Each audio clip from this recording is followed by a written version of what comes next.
Camilla has weathered some difficult stretches over the years, but according to royal watchers, nothing quite compares to what's reportedly unfolding inside the palace walls right now. There's a story circulating among royal commentators, and if even part of it holds up, it's the kind of slow-burning storm that's allegedly been gathering for 3 decades. At the center of it are 2 people almost nobody expected to see standing shoulder to shoulder, Princess Anne and Prince William, and the person they're said to be moving against, the woman seated beside King Charles at every state occasion, the one who spent years cast as the outsider before rising to Queen Consort. The whisper going around is that her position may not be nearly as untouchable as the public has been led to believe. So where did all of this supposedly begin? Stay with me, because the starting point is stranger than you'd think. The story reportedly traces back to a single phone call. Roughly 3 weeks before any of this started spreading, a senior palace figure is said to have placed a call described by sources as wildly out of the ordinary, not to a journalist, not to a government office, not to any of the usual people you'd contact while managing a royal situation, but to a lawyer allegedly on Princess Anne's behalf, and the subject was Camilla. The call supposedly lasted under 10 minutes. Brief, controlled, and according to those describing it, the kind of conversation you only have once the decision is already made, and you just need the road ahead confirmed clear. That call, the speculation goes, was the opening move in something far larger. But why would Anne, of all people, act now? That's the question that makes this whole thing fascinating. Because Anne has been part of this family for over 70 years. She witnessed every chapter in real time, the affairs, the separation, the famous interviews, the divorce, the loss of Diana. And she processed all of it the way she processes everything, privately, professionally, without a public word. So the obvious question hangs in the air. Why 2026? Why break 3 decades of silence now? Sources suggest the answer comes in 2 parts, and you need both to grasp what's really being claimed. The first part has a name, and it's not Anne's at all. It's William. His role inside the institution has reportedly shifted in a fundamental way over the past 18 months. He's no longer simply waiting his turn. He's making genuine financial decisions with genuine consequences, and nowhere is that clearer than the Duchy of Cornwall. That's roughly £1.2 billion in land, property and investments, all of it now under William's direct control, with no approval required from Charles or anyone else. And the clearest public sign of how he intended to wield that control came, commentators noted, when Annabel Elliot quietly disappeared from the Duchy payroll. That's Camilla's younger sister, an interior designer who'd worked across Duchy properties for close to 2 decades, reportedly earning somewhere between £19,000 and £82,000 a year, depending on the work. The moment William inherited control after Queen Elizabeth's death, her name allegedly stopped appearing in the records. No public row, no statement, simply gone.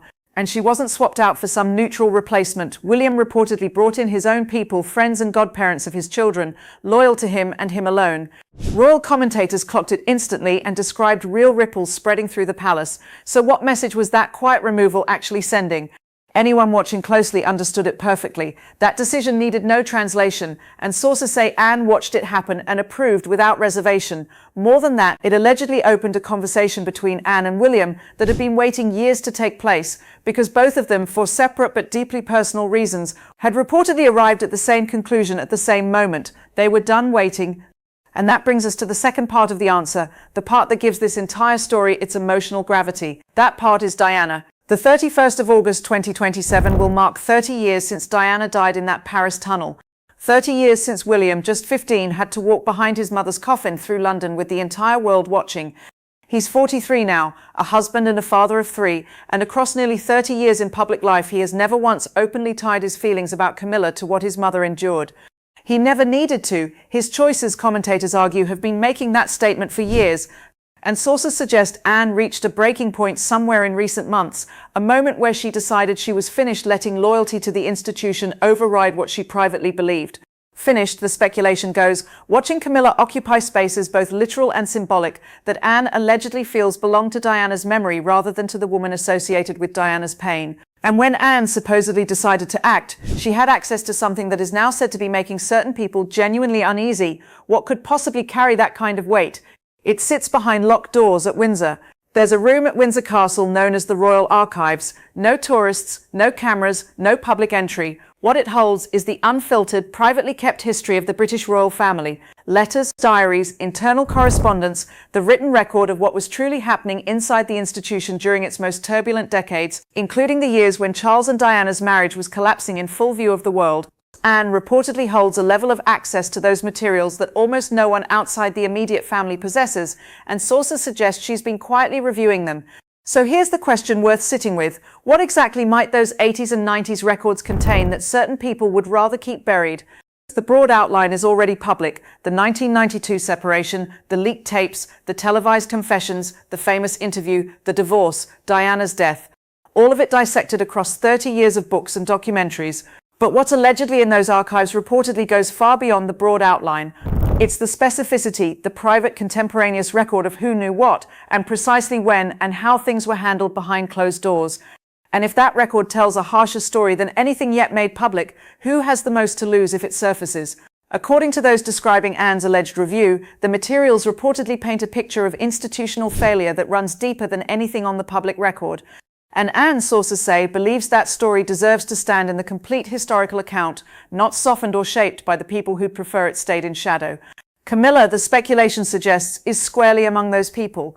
An accurate, unredacted record of the Wales marriage was never a comfortable document for the current Queen Consort, and it isn't one now. The difference today is that the person allegedly asking whether that record should stay sealed happens to have the access, the standing, and the personal motivation to do something about it. But Anne is only one front. What was William doing at the very same time? This is where the story reportedly turns into something layered. The Duchy of Cornwall generated roughly £30 million in 2025 alone. Tenant farms, holiday cottages, the Isles of Scilly, Dartmoor land rights, commercial holdings built up across nearly 700 years, every penny of it controlled by William. And sources suggest he's been using that control with a precision Camilla's circle is only now fully registering. The Annabel Elliot removal was just the opening, significant as it was. What followed reportedly went further: quietly withdrawn invitations, reduced proximity to official occasions, gatherings where Parker Bowles family members had expected to appear suddenly restructured without explanation. The same slow, deliberate, entirely deniable narrowing of access allegedly applied across every link between Camilla's family and the institution William now commands. Nothing that makes a headline alone, everything that becomes unmistakable once you step back. And then there's the part sources describe as the most pointed of all. William has reportedly been redirecting certain Duchy-linked charitable resources toward the very causes Diana made her own: mental health, homelessness, HIV awareness. The causes the establishment once resisted her championing because they were deemed too raw, too political for a senior royal. She embraced them anyway and paid an institutional price for it. Now her son controls those vast assets, and sources say he's pointing a portion of them straight at the places his mother pointed when the institution was working to contain her. Anne, meanwhile, has allegedly expressed something that in a less disciplined person you'd simply call satisfaction, because what she's said to be doing with the archives and what William is said to be doing with the Duchy reportedly form a two-front campaign. The past and the future, history and money, both being reshaped at once by the two people with the most personal reasons to reshape them. And Camilla, sources suggest, is caught directly between them. But the most delicate front of all is one most viewers would miss entirely. When Camilla entered Westminster Abbey on the 6th of May 2023, wearing the Girls of Great Britain and Ireland tiara, Queen Elizabeth's personal favourite, the one that graced British banknotes for decades, it read as a triumphant statement that her rehabilitation was complete. To her supporters, a crowning moment. To others inside that palace, sources suggest it was a clock beginning to tick. Because that same tiara will one day sit on Catherine's head, and when it does, the symbolic handover will be so total that everything Camilla's coronation represented may quietly be overwritten. In royal life, symbols aren't decoration, they're power, and sources suggest the patronages, ceremonial roles, and associations Camilla spent 2 decades accumulating are now allegedly being interrupted, with high-profile patronages once lined up for her reportedly redirected through quiet reallocation rather than any announcement anyone could point to.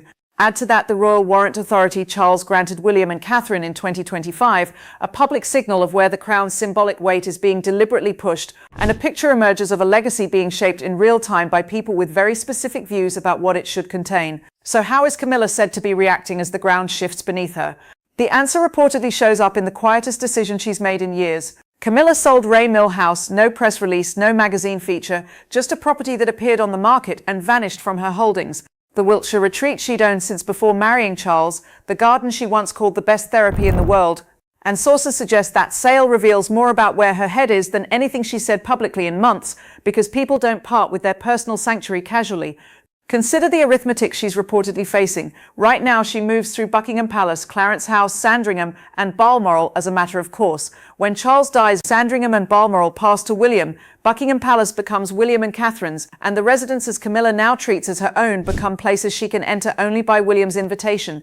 Her likely inheritance, sources suggest, is Clarence House and Highgrove, substantial by any measure, yet no replacement for the position she holds today.